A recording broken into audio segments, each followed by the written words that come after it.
Então, boa tarde a todos. Agora para valer, né? O meu nome é João Passos, eu sou advogado também e sou professor de oratória e sou autor do livro Como Falar em Público, Manual de Oratória Prática para Iniciantes, que foi publicado pela editora Autografia. E para mim é uma satisfação falar de um assunto que para mim é muito prazeroso, bem como um assunto que para nós advogados é fundamental, já que falar em público é, ao lado da escrita, nossa principal ferramenta. Durante 50 minutos, nós vamos abordar dois pontos importantes. Primeiro, por que nós temos dificuldades de falar em público? E segundo, como vencer essa dificuldade? E dentro desses dois fundamentos, nós vamos abordar pontos que são importantes dentro do tema oratória, como, por exemplo, o uso da voz, a dicção, respiração, a utilização correta do microfone, o contato visual com os nossos ouvintes e a expressão corporal. Dentro da expressão corporal, nós vamos abordar a questão da postura, do movimento, da gesticulação, da expressão fisionômica e, encerrando o nosso encontro, nós vamos abordar a questão da sustentação oral, que é um ponto nevrálgico para todos nós advogados, já que nós estamos diante de uma plateia, nesse caso, que é composta por pessoas que sabem tanto quanto nós e composta de ouvintes que são autoridades, que têm o poder de negar provimento aos nossos recursos. Então, isso constitui uma dificuldade para muitos advogados. Nós precisamos, então, tecer algumas considerações sobre esse tema importante. Ao final desses 50 minutos, as pessoas que estão participando conosco poderão enviar, desde já, as perguntas por chat, e aí o doutor Alexandre, a doutora Daniele, poderão recolher essas perguntas, e, ao final, essas perguntas serão passadas a mim para que eu possa tirar a dúvida dos presentes. Espero que nosso encontro ele seja bem prático e possa levar uma ajuda objetiva para aqueles que pretendem melhorar as suas habilidades elocutórias. Bom, então vamos ao nosso primeiro subtópico. Por que nós temos dificuldade de falar em público? Essa indagação ela já foi feita por instituições de ensino do mundo todo, porque o medo de falar em público ele é um medo mundial, presente em todo o ser humano. Por quê? Nós temos medo do julgamento alheio. E é interessante que o nosso corpo ele não distingue o medo de falar em público do medo da altura, do medo do leão. A reação fisiológica é a mesma. Qual é? Nós produzimos adrenalina. Por quê, João? Porque há 50 mil anos atrás, quando nós nos deparávamos com uma situação de perigo, nosso corpo produzia adrenalina e a adrenalina ela sequestra a energia do nosso cérebro, concentrando essa energia nos braços e nas pernas. Bom, nesse caso, nós conseguiríamos enfrentar a situação de perigo com muita facilidade. Mas quando se trata de falar em público e há esse sequestro de energia do nosso cérebro, nós temos dificuldade de articular as ideias e, assim, verbalizá-las. E aí existe um treinamento específico quando se trata de nós falarmos em público. Ô, Cris, eu vou pedir que você diminua o som do seu celular, porque está dando eco aqui para mim, tá? Para você ouvir um pouco mais baixo, então você usa o fone, tá? Por gentileza. Então, essa dificuldade que nós temos quando se trata de falar em público, né? Essa produção de adrenalina que pode e deve nos ajudar, às vezes ela nos atrapalha. E o segundo ponto, que constitui uma dificuldade para nós que pretendemos falar em público, vem do nosso sistema educacional. Como nós falamos antes de começar a palestra, nós que somos advogados, nós não recebemos nenhum tipo de treinamento na graduação. E aí, até, mais uma vez, eu parabenizo a subseção de Queimados, a subseção de Campo Grande, a subseção da Leopoldina, a subseção do MEI, as outras subseções que têm levado qualificação para os advogados neste aspecto. E os advogados, obviamente, que são profissionais muito aguerridos e têm desenvolvido uma habilidade com muita facilidade. Então, são essas dificuldades que nós enfrentamos. Só para os colegas terem uma ideia e nós ultrapassarmos esse subtópico, países como a Venezuela, Panamá, El Salvador, México, têm ensino de oratória nas escolas. E quando não tem ensino de oratória nas escolas, dentro da grade curricular, pelo menos eles promovem competições, onde os alunos podem desenvolver essas habilidades de forma lúdica. Nós ainda não temos isso. E só para indicar aos colegas, com uma atividade complementar, eu gostaria de indicar um filme, e aí a gente pode aproveitar a quarentena, não só para desenvolver essa qualificação, que é falar em público, mas podemos até assistir um filme que vai constituir uma atividade complementar para nós que estamos aprendendo a falar melhor em público, que é o filme Os Grandes Debatedores. Esse filme ele conta a história de alguns alunos de ensino médio que eles aprendem a falar em público com um professor que é interpretado pelo Denzel Washington. E esses alunos, ao final, eles competem com os alunos invictos da Universidade de Harvard. É interessante que esse filme ele é baseado em fatos que se passam nos Estados Unidos em 1930. Então, os colegas percebam como outros países lidam com essas questões de forma mais natural e têm consciência que falar em público é realmente uma qualificação importante para os seus profissionais. Nesse filme, os jovens eles aprendem a falar em público porque alguns querem ser políticos, outros querem ser jornalistas, outros querem ser advogados. O tema do filme é Os Grandes Debatedores. Bom, tendo dito isso, então, nós vamos aprender um princípio básico que pode ajudar você a falar melhor em público. Nós, advogados, gostamos dessa questão dos princípios. E existe um princípio que, se você não esquecer, você sempre vai conseguir falar com maior segurança. Esse princípio é o princípio do conhecimento. Talvez você mesmo já tenha intuído isso, que quando você domina bem um assunto, você consegue falar dele com mais segurança. Mas, de repente, você fala para mim assim, João, eu domino o meu assunto, mas eu não consigo falar sobre ele, eu não consigo desenrolar esse tema. Bom, aí esse princípio que é o conhecimento, ele tem mais um desdobramento, que não é o conhecimento só da matéria, é o conhecimento também das técnicas que podem te ajudar a desenvolver esse tema. E quais são as técnicas que podem nos ajudar? Bom, a primeira técnica que nós precisamos nos ater é a técnica para nós conhecermos e lidarmos com as reações fisiológicas do nosso corpo. E a primeira delas tem a ver com a nossa voz. Talvez você tenha feito um bom ensino médio, tenha estudado bastante biologia, mas talvez nunca tenha ouvido falar em sistema fonador. Conforme o próprio nome está a indicar, o sistema fonador é o sistema responsável pela fonação, pela produção do som. E ele usa alguns sistemas como contribuição para produzir a voz. Ele usa parte do sistema nervoso, parte do sistema respiratório, parte do sistema muscular, parte do sistema auditivo e, a partir daí, consegue produzir som. Qual é a parte do sistema nervoso? A região do cérebro responsável pela organização das ideias e pelo comando para a verbalização delas. Qual é a parte do sistema respiratório? O nosso pulmão e um músculo chamado diafragma. Nós vamos falar sobre ele daqui a pouco. Qual é a parte do sistema motor? Todos os articuladores da face e todo o sistema do corpo que ajuda na transmissão da informação. Assim também como o sistema auditivo, porque quando nós não estamos conseguindo ouvir a nossa voz ou quando a ouvimos em duplicidade, isso dificulta a nossa apresentação. O sistema fonador, então, ele pega a contribuição de todos os outros sistemas. Mas talvez você faça uma pergunta fundamental para mim. João, qual é a relação prática que conhecer o sistema fonador tem para melhorar o meu desempenho na fala? Qual é o fundamento prático?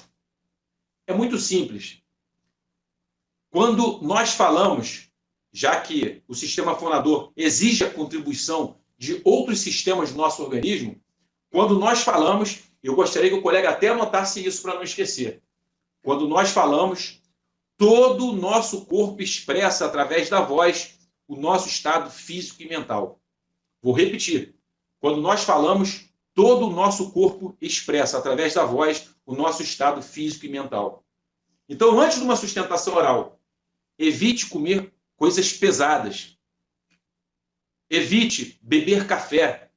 Não consuma líquidos muito gelados. Isso faz mal à voz. Por quê? Quando nós atravessamos um momento difícil, tudo isso repercute na voz.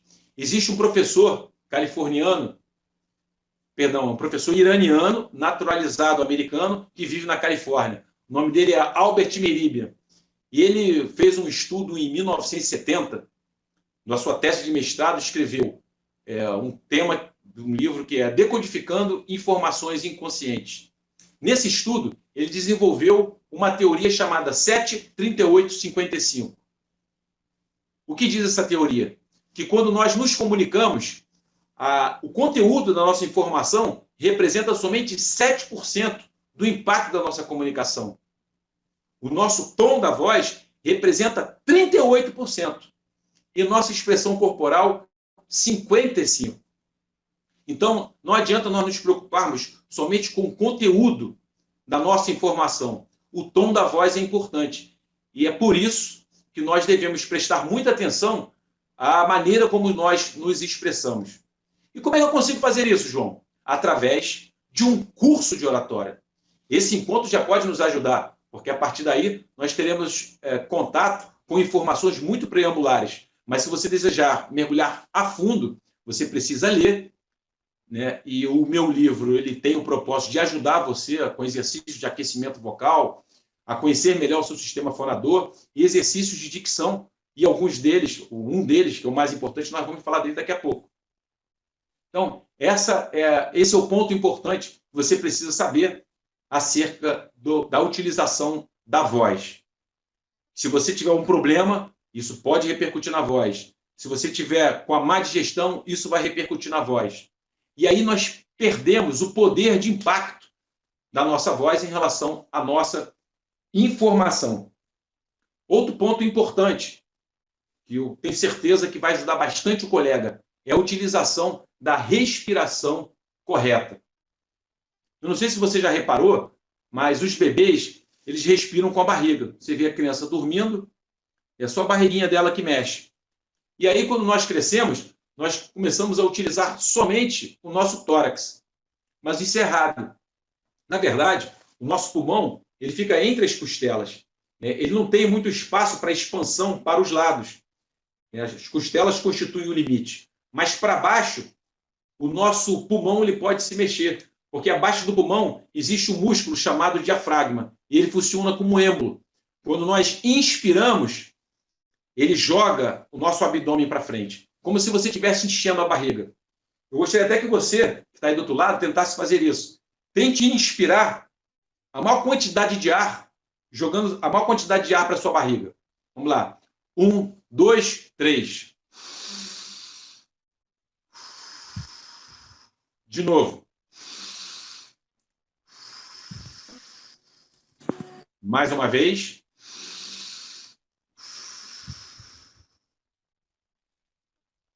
Embora você tenha enchido a barriga de ar, gostaria de dizer para você que nem 1 milímetro cúbico de ar ficou no seu abdômen. Porque, na verdade, o que você encheu foi o seu pulmão. É que o diafragma, para conseguir isso, ele precisa baixar e aí ele joga o seu abdômen para frente. Essa deve ser a respiração correta. Por quê, João? Por algumas razões que vão repercutir no seu desempenho. Primeiro deles, nosso pulmão ele tem o seu maior espaço para baixo. Então, quando você respira com o diafragma, você permite que o pulmão se expanda ao máximo e consiga concentrar a maior quantidade de ar. Segundo ponto, quando o nosso diafragma se movimenta e provoca os movimentos também do nosso sistema digestivo, isso beneficia e muito o intestino. E você sabe que o intestino é o nosso segundo cérebro. 90% da serotonina, que é o neurotransmissor responsável por nossa sensação de bem-estar e equilíbrio, 90% desse neurotransmissor é produzido no intestino. Então, quando nós respiramos de forma diafragmática, nós propiciamos que o intestino produza mais serotonina e isso vem retornar para nós em bem-estar e em equilíbrio. E é por isso que quando você faz um curso de oratória, você aprende a respirar de forma correta. Quando você faz um curso de yoga, você aprende a respirar de forma correta. Quando você faz um curso de canto, você também aprende a respirar de forma diafragmática. E quando você faz um curso de teatro também, já que você precisa, em todas essas experiências, de equilíbrio e potência vocal. Como atividade complementar, aproveitando que você está aí na quarentena, eu vou recomendar que você assista um filme que também está disponível no YouTube, completo e legendado, que é O Discurso do Rei. Nesse filme, ele é baseado em fatos, conta a história do príncipe Albert, da Inglaterra, que na iminência da Segunda Guerra, ele precisa subir o trono. Alô, vamos fechar o microfone. Vamos fechar o microfone. Então, esse filme conta a história do príncipe Albert da Inglaterra, que às vésperas da Segunda Guerra, ele precisa... Alô, vamos desligar o microfone, pessoal. Vocês terão a oportunidade de perguntar. Às vésperas da Segunda Guerra, ele precisa assumir o trono na Inglaterra, só que ele é gago. E ele procura um terapeuta da voz, que é o senhor Lionel Logg. E é interessante que muitos exercícios que você precisa fazer para aprender a desenvolver uma respiração correta, ele ensina ao príncipe Albert. É um filme muito interessante, é baseado em fatos, e alguns exercícios respiratórios você vai aprender nele também. Superando essa questão da respiração correta, nós precisamos também desenvolver a nossa dicção. João, o que é dicção? Dicção é a pronúncia correta das palavras. Eu sempre gosto de contar uma história que aconteceu comigo. Certa vez eu pedi uma pizza, e aí o entregador entrou no meu condomínio correndo com a moto, e quando ele parou na porta da minha casa, eu falei, rapaz, você precisa tomar cuidado. Você não tem medo de sofrer um acidente, não? Ele, meu chefe, já sofreu um acidente já. E aí, quando ele mostrou a canela dele, tinha uma cicatriz enorme. Eu falei assim, pelo visto, você colocou ferro aí. Ele, o quê? Uma próstata desse tamanho. E aí, eu achei engraçado. Na verdade, essa pronúncia incorreta, que às vezes nós temos, decorre do desconhecimento da palavra. No caso dele, foi um erro onde ele trocou a palavra prótese por próstata. Nós, advogados, todas as pessoas cometem erros de português, às vezes erros de dicção mesmo. Mas o que eu quero ressaltar para o colega é que há erros de dicção que nós não podemos cometer. Por exemplo, nós não podemos trocar o sentido da palavra mandado por mandato.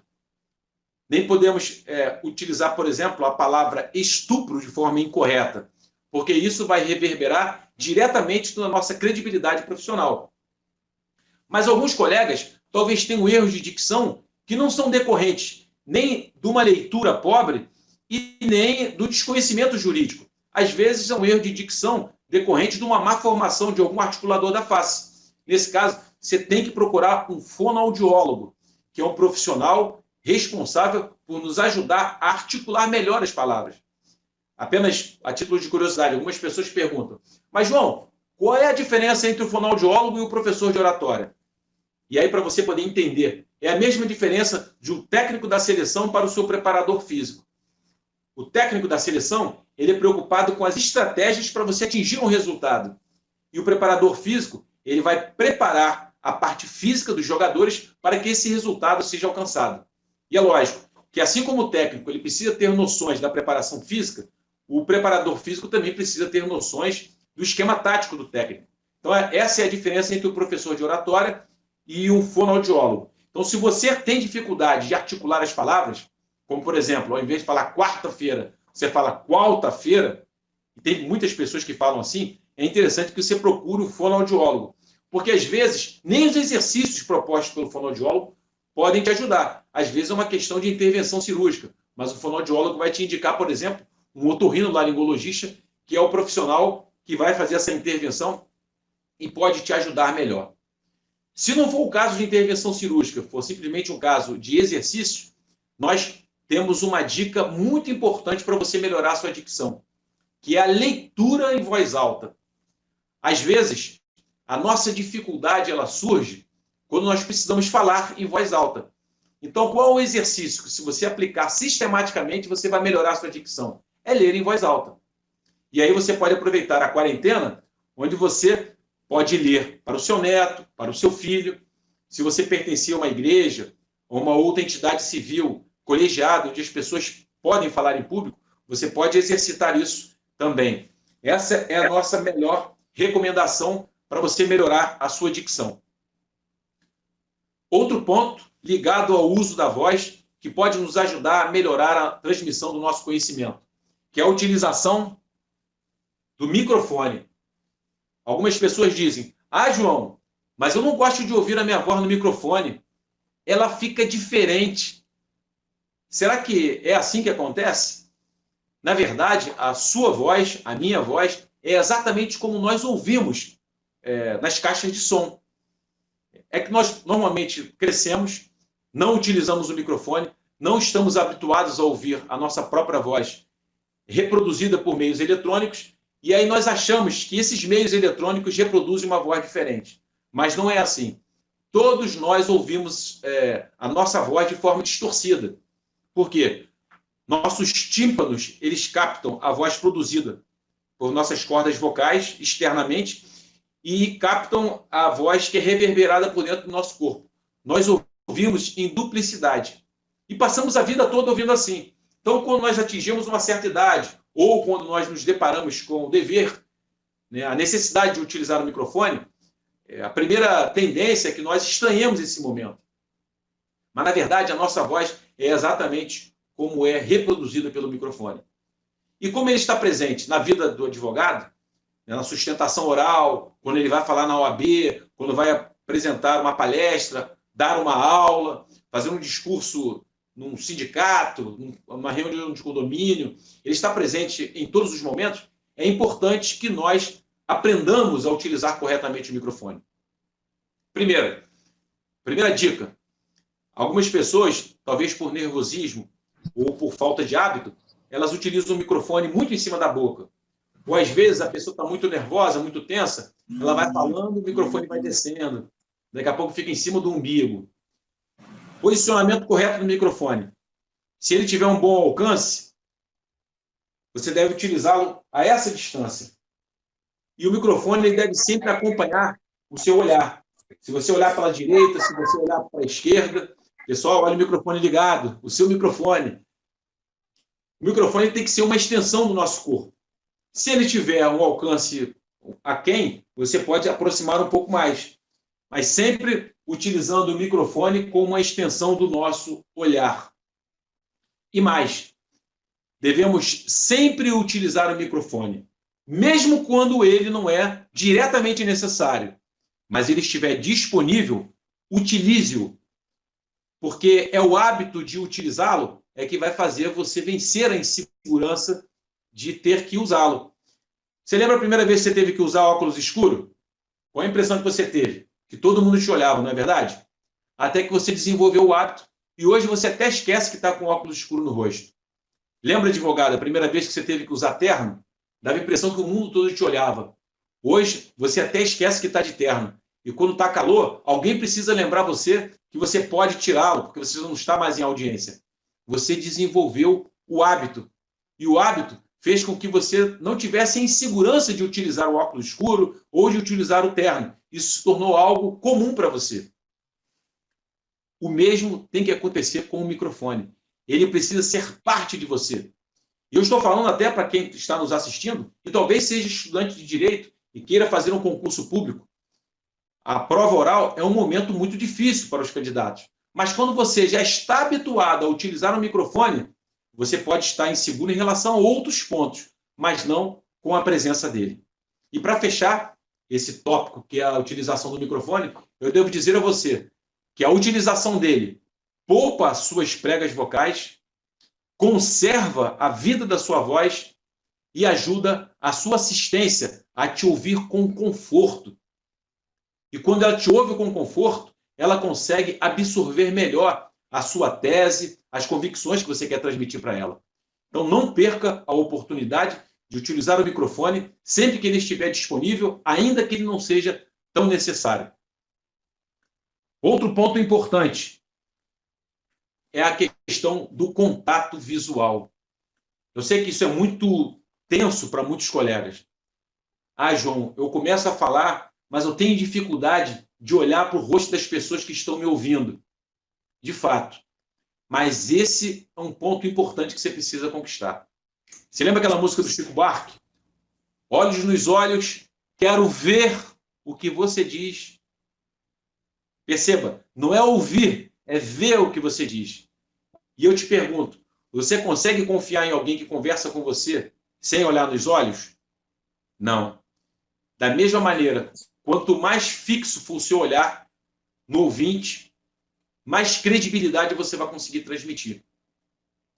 Mas aí você vira para mim e fala, João, mas eu tenho dificuldade de olhar para o ouvinte. E aí nós temos duas dicas importantes que vão ajudar você a progredir nesse aspecto. O primeiro deles é ressignificar o que é falar em público. Ressignificar o que é olhar para as pessoas. Como assim? Normalmente, nós achamos que nós falamos em público e as pessoas nos julgam e nos julgam mal. Só que nós precisamos ressignificar esse momento. Nós não falamos para as pessoas, nós falamos com pessoas. Falar em público é uma conversa, é um bate-papo, com apenas duas características ímpares, que o fluxo de ideias ele corre numa só direção, de você para a plateia. O que não ocorre no bate-papo, onde às vezes você fala, é interrompido, você interrompe outra pessoa, e as linhas de ideias elas ficam perdidas. Quando você fala em público, não. Essa linha de raciocínio, ela parte de você para a sua plateia. Outro ponto que torna a oratória, esse episódio de falar em público diferente de um bate-papo, é o fato de você poder se preparar antes. Eu gosto de ilustrar com um prato de comida.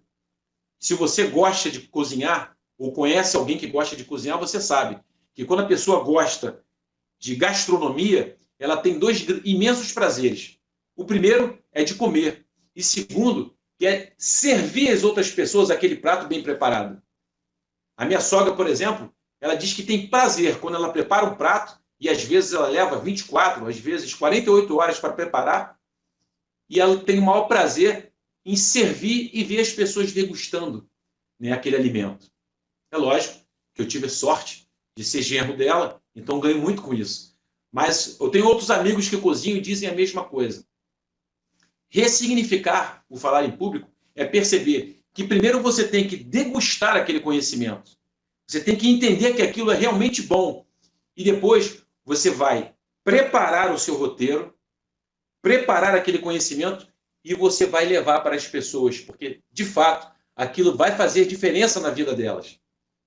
Se você for fazer uma sustentação oral, você vai reformar uma decisão injusta ou você vai manter uma decisão que foi justa. Se você for dar uma aula, você vai falar coisas que vão fazer diferença na vida dos alunos. Se você for dar uma palestra, as pessoas serão ricamente recompensadas por aquilo que você está falando. E é nisso que você tem que focar. Você tem que ressignificar esse momento. Você está levando algo bom. Então, olhe nos olhos do seu ouvinte. Perceba as reações deles e tenha consciência que você está levando algo bom para eles. E uma dica prática ao lado dessa ressignificação é você se fixar num ouvinte que tem um semblante mais amistoso. Pode ser um amigo, pode ser alguém que você não conheça, mas que tem um semblante mais simpático, pelo menos nos primeiros minutos da sua apresentação. Porque quando nós começamos a falar, nós estamos um pouco mais tensos. Por mais que você tenha estudado, por mais que você tenha ensaiado, você ainda está um pouco tenso, porque o seu corpo ainda está produzindo adrenalina numa intensidade um pouco maior. Mas depois das primeiras palavras, essa adrenalina ainda tende a diminuir. Então, o que você deve fazer? As suas primeiras palavras, você pode proferi-las olhando para um semblante mais amistoso. E aí, depois que essa adrenalina diminuir, você pode distribuir o olhar para todos os presentes. Pode e deve. Aliás, a distribuição do olhar é outro tópico que está debaixo dessa questão da conexão visual. Eu vou falar para os colegas essa questão da distribuição do olhar com uma história que eu sempre conto de um amigo que é professor de Direito Constitucional.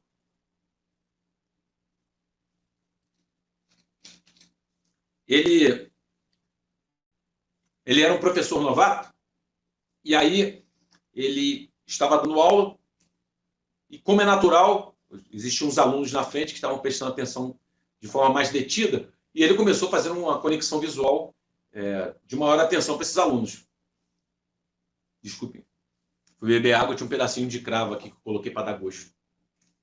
E aí foi natural que ele olhasse mais detidamente para esses alunos. E dentre eles havia uma menina. Quando ele encerrou a aula, ele percebeu que essa menina estava discutindo com um rapaz na porta da sala de aula. Depois ele veio descobrir que eram noivos, né, que tinham brigado antes de começar a aula, e ela sentou mais à frente. E o noivo interpretou que a menina estava tentando enciumá-lo olhando para o professor. Então veja só o perigo da pessoa falar olhando somente para um ouvinte. Então fica aí a dica. Se você precisar diminuir a adrenalina, esperar que a adrenalina diminua, fixe o seu olhar numa pessoa que tem um semblante mais simpático, né, que tem um semblante mais amistoso, mais aberto. Mas não fique presa a ela. Então logo você conquiste um pouco mais de segurança, você distribua o olhar para outros ouvintes. Porque assim, todos poderão prestar atenção em você. Nenhum vai se sentir preterido ou vai se sentir privilegiado com o seu olhar. Outro ponto importante que nós devemos prestar atenção é a expressão corporal. Você lembra do estudo do professor Albert Mehrabian? Ele falou que 55% do impacto da nossa comunicação vem através do nosso corpo. E é verdade. Eu gosto de dar um exemplo sempre nas minhas aulas. Suponhamos que alguém pergunte assim: o João é um bom advogado? Eu posso responder: é. Eu posso responder a mesma pergunta, agora utilizando não só a voz, como a expressão corporal. Nesse caso, a minha face. E aí eu vou responder assim: João é um bom advogado? Sim. Percebam que eu utilizei a voz e a expressão corporal. Agora eu vou dar um exemplo de como a expressão corporal ela é mais importante, às vezes, até, que o conteúdo da nossa voz. O João é um bom advogado? É. Percebam que a minha voz respondeu afirmativamente, o meu corpo respondeu negativamente. Houve uma incompatibilidade entre a expressão corporal e a minha voz. E aí eu pergunto a você, se você tiver que assinar a procuração para o doutor João, pagando honorários de R$20 mil, com uma resposta dessa, você se sentiria seguro para tanto? É lógico que não. Porque o Dr. Albert Mehrabian, assim como todos os cientistas que estudam a comunicação, ele e esses cientistas estão certos. O corpo é 55% do impacto da nossa comunicação. Qual é o efeito prático de nós sabermos disso num curso de oratória? Nós devemos prestar atenção na nossa expressão corporal. A expressão corporal, ela é sempre inevitável. Por exemplo, você às vezes quer entrar numa sala de aula, você chegou atrasado e você quer passar despercebido. Você pensa, olha, eu vou entrar na surdina, não vou nem dar boa noite para o professor.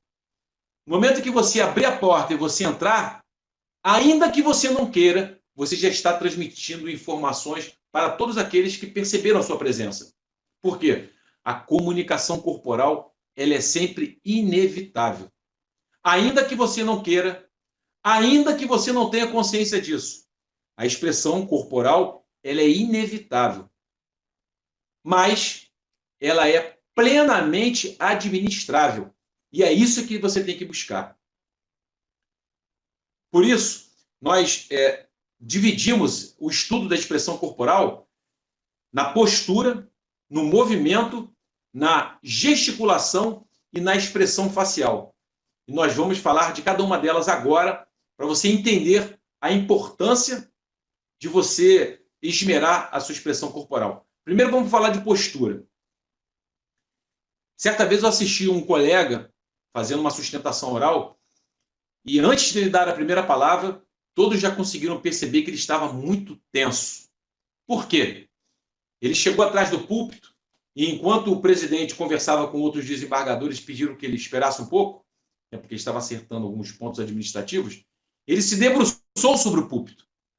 Ele não sabia, mas o corpo dele já estava dizendo que ele estava muito tenso. Por quê?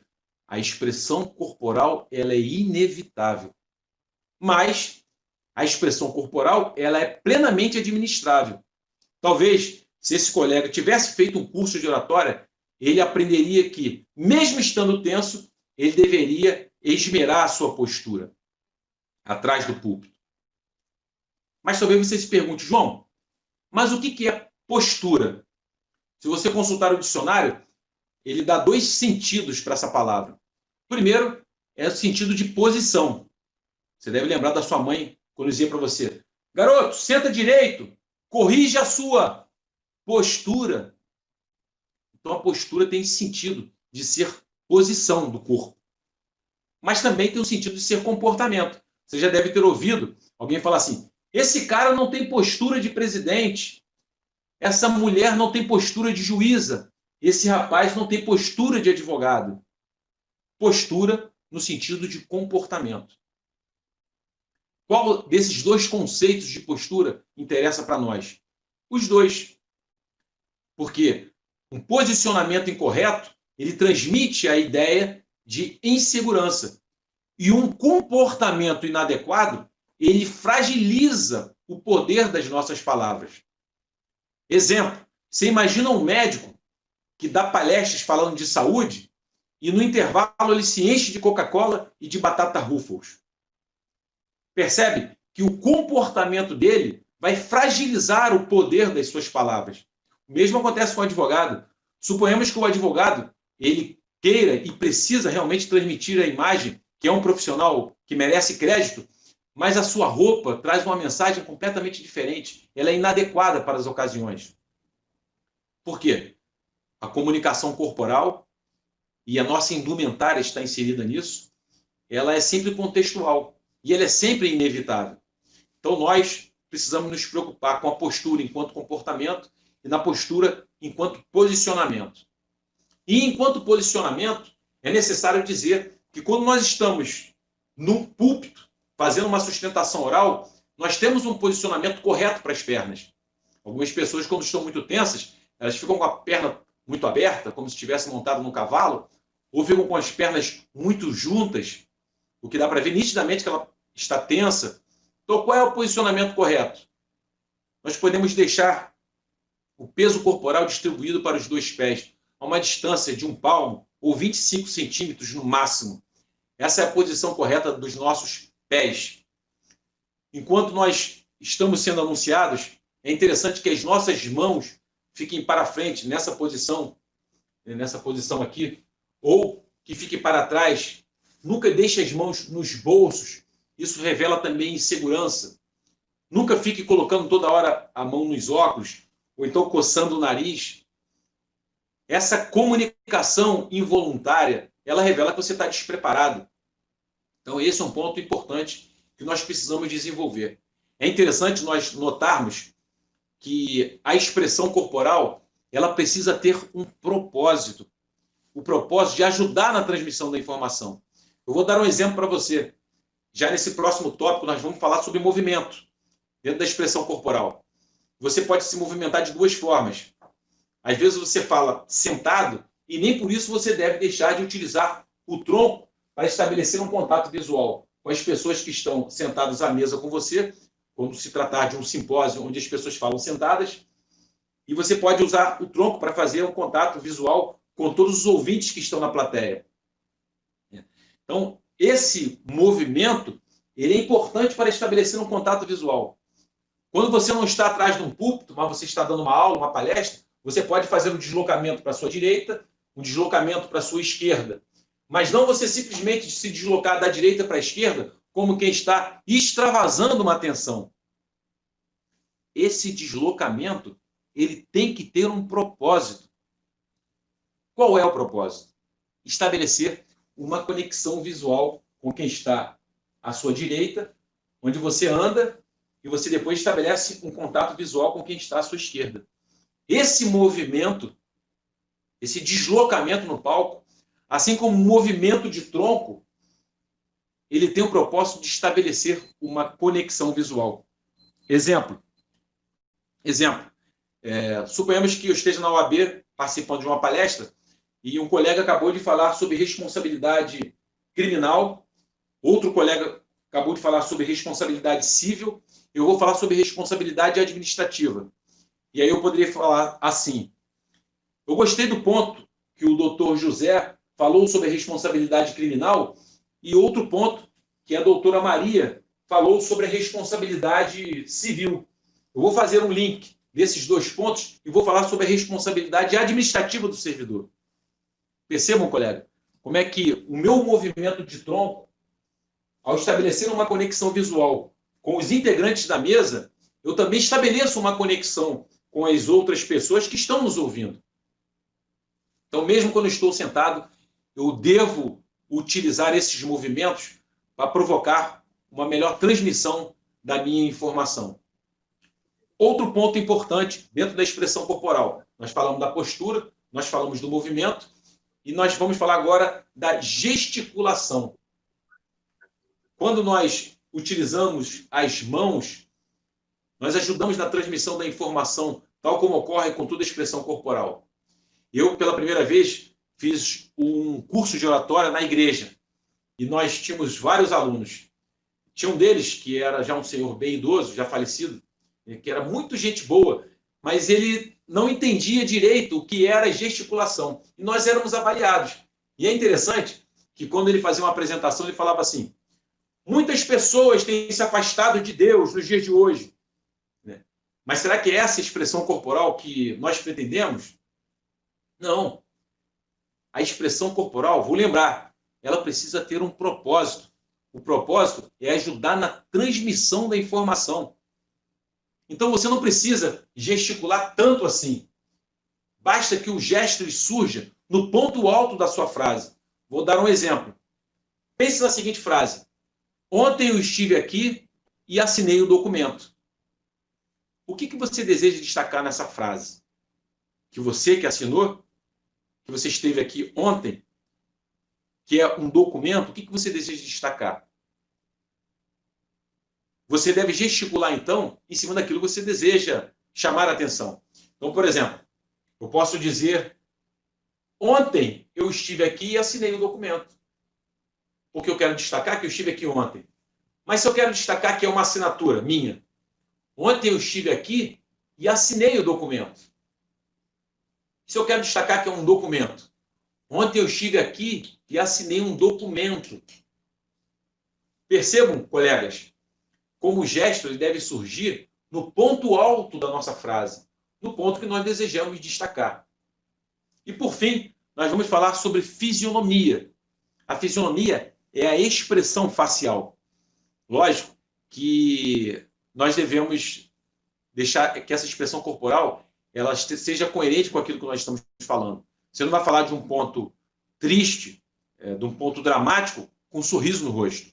Mas, de uma maneira geral, nós devemos manter sempre a nossa expressão arejada, leve, porque nossa expressão fisionômica ela tem um impacto direto na emoção dos nossos ouvintes.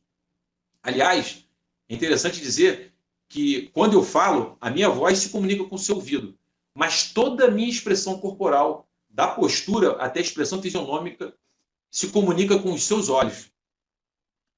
E os seus olhos têm uma ligação direta com o sistema límbico, que é responsável pelas emoções. A reatividade emocional das pessoas que estão vendo a nossa apresentação, ela é imediata. Então, nós devemos manter o nosso semblante sempre arejado, sempre leve, a menos, repito, a menos que a nossa informação ela seja pesarosa, ela seja dramática. Nesse ponto, nós então, lógico, não vamos dar uma notícia de morte, uma notícia de doença, uma notícia de perda, com um sorriso no rosto. Isso vai tirar a força da nossa informação. No mais, a regra é manter sempre um semblante arejado e até minimamente simpático, porque essa expressão corporal, através da fisionomia, ela tem o poder de abrir portas. E isso acontece numa aula. Você deve lembrar que os melhores professores são aqueles que eram os mais simpáticos. Isso acontece numa palestra. Isso acontece também numa sustentação oral. Nosso próximo ponto, então, é falarmos sobre a sustentação oral, que é um ponto nevrálgico para muitos colegas. Alguns advogados dizem assim: eu não gosto de fazer sustentação porque o relator ele nunca mudou o voto dele.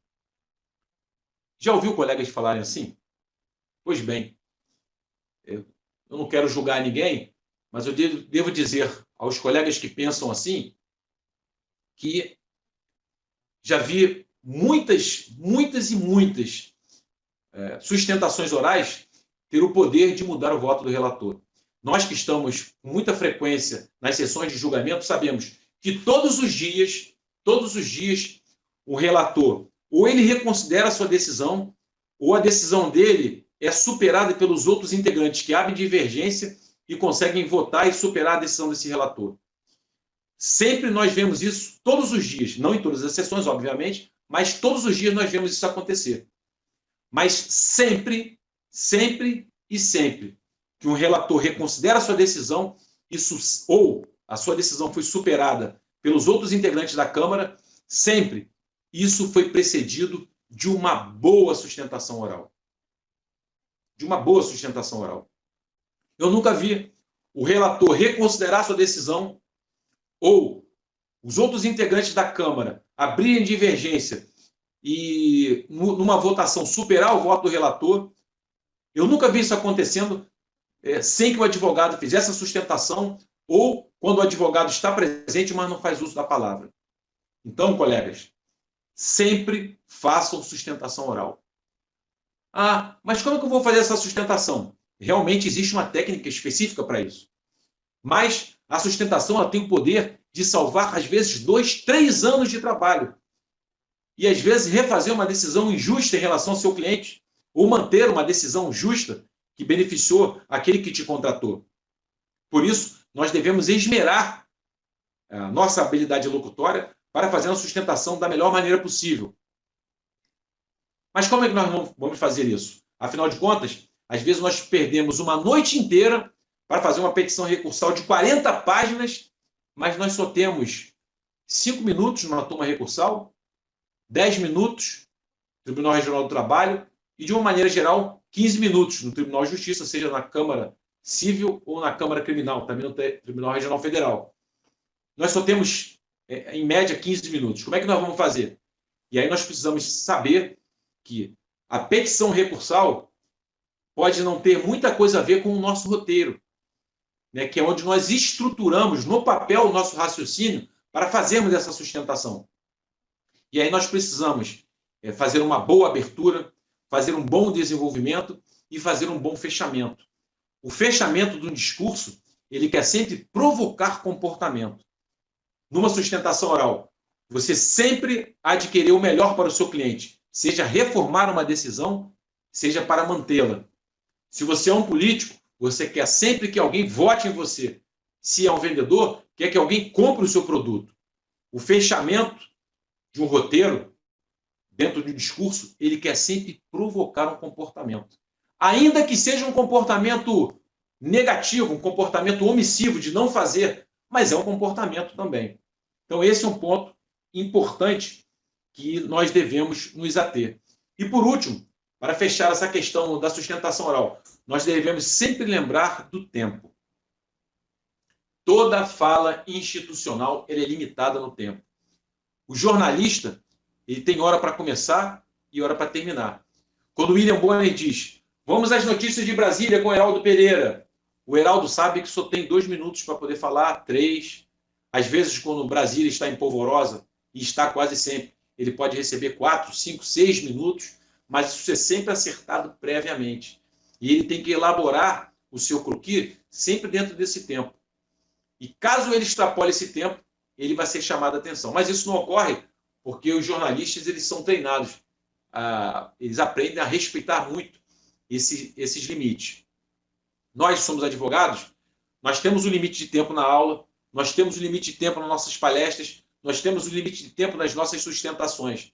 E nós devemos prestar atenção muito nesse detalhe, porque às vezes nós elaboramos o nosso roteiro para falar em meia hora, mas por um erro de elaboração, em 10 minutos acabou os nossos argumentos. Ou o contrário também acontece. Às vezes nós temos 10 minutos para falar, mas os 10 minutos já acabaram e não chegamos nem na metade dos nossos argumentos. Então nós precisamos prestar muita atenção que toda fala institucional, e as falas que não são institucionais são só os bate-papos, toda fala institucional é limitada no tempo. Nós precisamos nos ater a isso. Então, colegas, fazendo um resumo daquilo que nós vimos hoje, nós devemos dar muita atenção à nossa voz, desenvolver o hábito de ouvi-la, entender que tudo o que acontece no nosso corpo repercute na qualidade dela, repercute em seus tons emocionais. Precisamos utilizar sempre o microfone, desenvolver o hábito de ler em voz alta para melhorar a nossa dicção. Devemos melhorar a nossa conexão visual e devemos sempre utilizar o nosso corpo.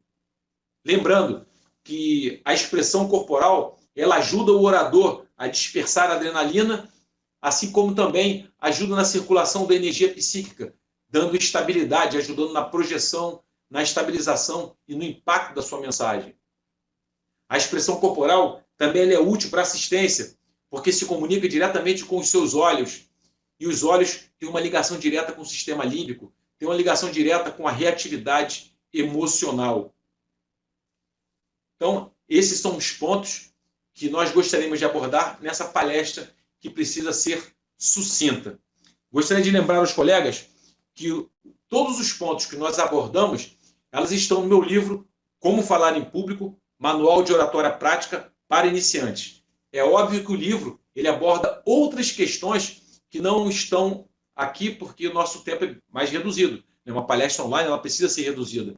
Mas no livro nós abordamos como elaborar o roteiro, as partes do roteiro, como a abertura, o desenvolvimento e o fechamento, as espécies de abertura, que é uma relação de perguntas, uma citação ou uma história, as técnicas para nós fazermos o fechamento, as pausas retóricas, que têm o propósito de provocar uma impressão emocional nos ouvintes, as perguntas retóricas, que são aquelas perguntas que o ouvinte não precisa responder, mas que ele vai refletir a partir delas, e isso provoca também mais persuasão em relação aos nossos ouvintes.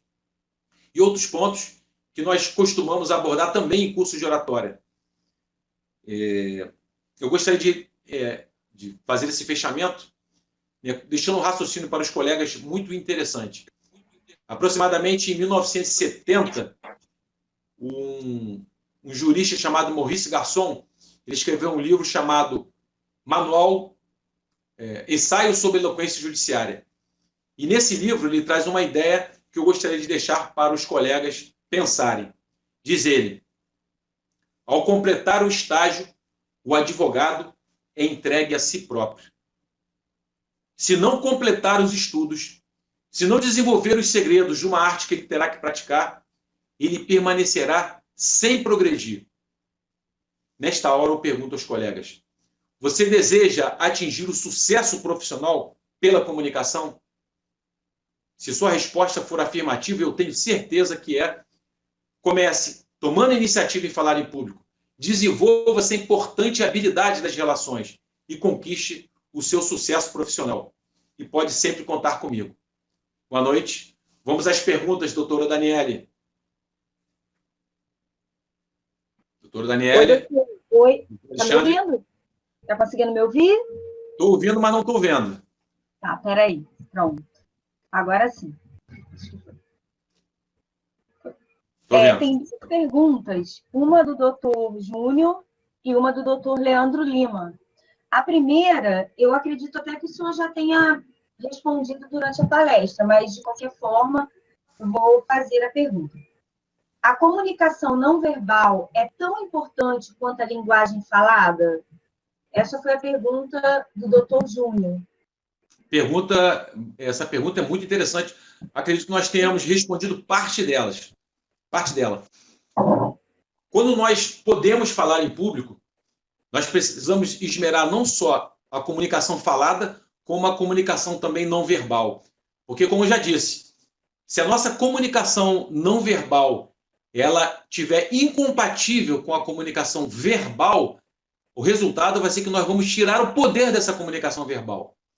Vou dar um exemplo simples. Não adianta você falar em sucesso e fazer uma excelente palestra se você estiver vestido com uma roupa inadequada. Não adianta você fazer uma palestra falando de saúde se você é uma pessoa que aparenta não cuidar da sua. Então, essa comunicação não verbal, ela cria uma estrutura que dá força à sua comunicação verbal. Então, são comunicações extremamente importantes, ambas.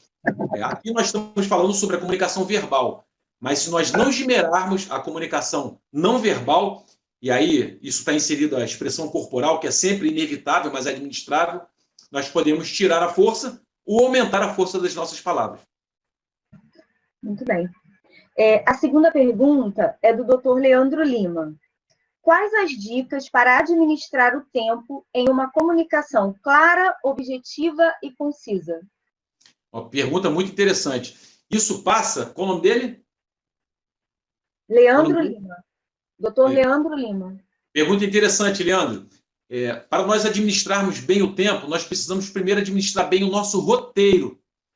Quando nós fazemos uma apresentação, por exemplo, de 15 minutos, né, que é o tempo, usualmente é o maior tempo que nós temos dentro de uma sustentação oral, nós precisamos elaborar um roteiro. O roteiro ele é diferente da petição recursal, que às vezes leva 40 laudas, nós temos 10 teses. Um roteiro não.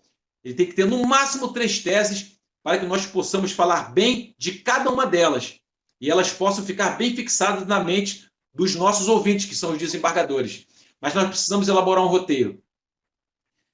Aqui nós falamos de maneira breve que o roteiro ele tem aquelas 3 divisões: abertura, corpo e fechamento.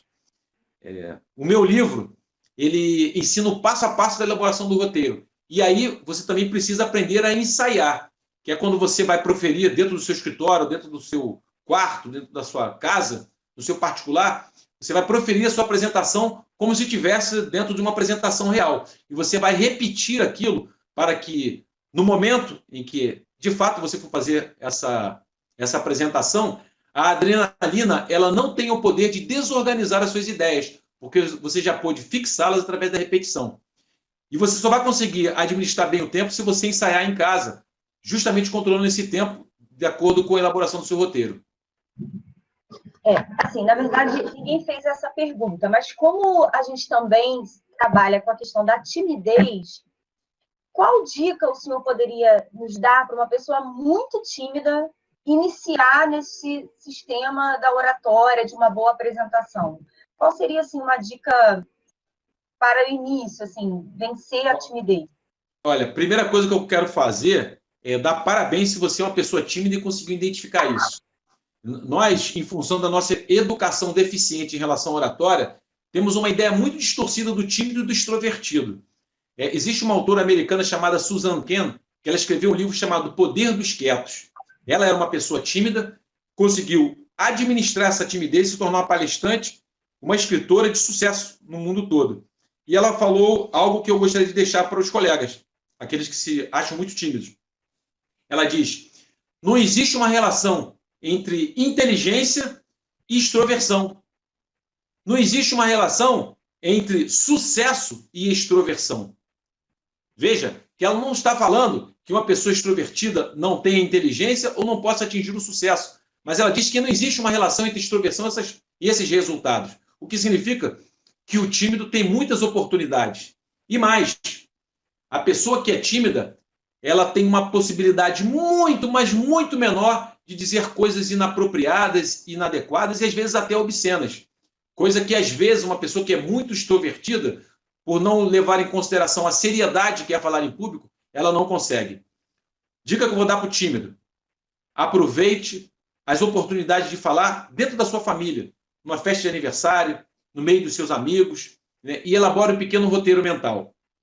Eu tenho certeza que terei oportunidade de dar um curso simples, rápido, de 3 horas, na OAB de Queimados, onde nós vamos abordar essa questão da fala de improviso E essa questão da timidez também, elaboração de roteiro, ensaio, que são pontos importantes para você começar a dar os primeiros passos para atingir um sucesso dentro da elocutória. Muito bem. A doutora Flávia está perguntando como fazemos para adquirir o seu livro? Então, todas as vezes que eu vou fazer a palestra nas subseções, eu levo alguns livros. Mas agora, como em função da pandemia está tudo fechado, você só pode adquirir meu livro de duas maneiras. Ou pela internet, né? Você tem o site da Amazon, tem o site da editora Autografia, das lojas americanas e o Submarino. Ou, se você quiser, você pode entrar no meu Instagram, que é Prática Oratória João Passos. Eu te dou o número da conta, você faz o depósito, eu envio para você, porque eu consigo te mandar com desconto, porque já estou até adiantando o valor. No site Amazon, da editora, loja americana e Submarino, o livro está R$ 43. E como eu tenho acesso ao livro mais em conta, o livro sai por R$ 35. E aí você vai pagar só o frete, que normalmente daqui do Rio de Janeiro, né, capital, para Queimados, já é bem barato. E aí você pode entrar em contato comigo pelo Instagram. A Flávia está agradecendo aqui, disse muito obrigada. Eu já vou agradecer também, né, por essa palestra maravilhosa, que com certeza enriqueceu muito a nossa vida profissional. E eu queria deixar uma frase também, né, uma citação, na verdade, que diz assim: a verdadeira viagem do descobrimento não consiste em procurar novos horizontes, mas em ter novos olhos. E eu acredito que esse é o momento. Nós estamos buscando ter novos olhos, né, para a nossa prática como advogado, como advogada, né? Então, eu quero já agradecer ao senhor por esse momento, por essa generosidade, né? Eu falei isso com todos os palestrantes, todos foram muito generosos em doar o seu tempo, estar aqui conosco, compartilhando tanto conhecimento. Então, eu vou passar a palavra ao doutor Alexandre e já agradeço muitíssimo e agradeço também a todos os colegas que participaram, os convidados. Queria agradecer também a doutora Marcela, né, que viveu com a gente aí tempos muito felizes no juizado e hoje nos prestigiou também. Vou passar a palavra, então, agradecer também ao doutor Vitor, que eu sei que está aí. Enfim, a todos, né? Sem vocês, mais uma vez eu vou dizer, sem vocês não somos nada. Então, passo agora a palavra ao doutor Alexandre. Muito obrigada, doutor João. Obrigado, Daniele. Doutor João, é muito gratificante nós realizarmos um evento dessa magnitude, poder contar com pessoas como o senhor hoje, que se dispôs a abrir mão do seu tempo em prol de vários colegas que precisam melhorar no conhecimento, na sua colocação. Fiquei muito preocupado nessa questão de como se colocar, de se postar, movimento, é uma coisa muito interessante. E uma coisa que foi falado, quando, principalmente assim, aquele que já teve um contato com a igreja, acaba tendo uma certa facilidade de se colocar no público. Eu falo porque eu sou evangélico, então assim, é muito mais prático, porque você lida com uma quantidade de pessoas, você se dirige a elas, então torna um pouco mais fácil, quebra Sim. a timidez, que acaba o convívio de uma igreja te facilitando muito isso. E a gente acaba aplicando isso na nossa vida profissional, acaba facilitando. Sim. Óbvio, são circunstâncias totalmente diferentes. Estar na frente de um desembargador numa turma recursal ou numa Câmara Civil, no caso que eu faço, é diferente. Eu fiz apenas uma sustentação oral em praticamente 22 anos de profissão. Foi a única que eu precisava de um recurso que, como você disse, depois de vários anos trabalhando, era aquele momento que eu tinha que manter a decisão proferida no juiz da cor. Então, o que você falou de saber se colocar, a forma como você chega para se manifestar naquela tribuna, influencia, sim, na percepção do relator, do revisor, do presidente daquela sessão. Eu digo isso porque, naquele momento que eu sustentei, eu consegui ser bem simples, mas enfático no ponto que eu queria, que era primordial. E isso foi levado em conta porque o revisor ele pediu o prazo para que ele pudesse novamente ler o processo e se valer daquilo ali. E nessa revisão, ele mudou o voto do relator e deu a continuidade da sentença já proferida. Então, isso foi muito assim, importante eu entender essa colocação hoje. Melhora muito para a gente. Nós precisamos muito desse conhecimento. Espero que toda essa pandemia passe, que o governo nos dê condições de voltarmos à nossa vida diária, trabalhar novamente e poder contar realmente num evento a possibilidade de trazer esse curso de oratória aqui para a nossa subseção. Eu agradeço ao Dr. Victor, que está participando, por fazer chegar até você esse curso, e agradecer a todos que estão presentes. Muito obrigado. Diante de um momento tão triste, né, de pandemia, nós conseguimos realizar uma semana inteira jurídica para agregar conhecimento e tirar nossa mente, né, nossa mente de uma forma diária, de só ver problemas, só ver pessoas falecendo, conhecidos até, ver pessoas sendo contaminadas, leitos que não atendem mais a população. Então, é muito bom participar desse momento. Em nome da diretoria aqui da OAB, eu quero te agradecer e deixar nossas portas abertas para quando você precisar, ser mais um canal aqui para você. Muito obrigado mesmo, de coração. Que Deus abençoe você, a sua família, o seu trabalho, e seja assim sempre. É muito bom. Obrigado, Alexandre. Um abraço a todos e desejo que todos também passem aí com seus familiares por essa pandemia da melhor maneira possível. Estou de pé e à ordem. A hora que a ESA precisar de mim, a ESA de Queimados, estou de pé e à ordem. Um abraço a todos. Muito obrigada. Um grande abraço também. Obrigada. Tchau, tchau. Tchau.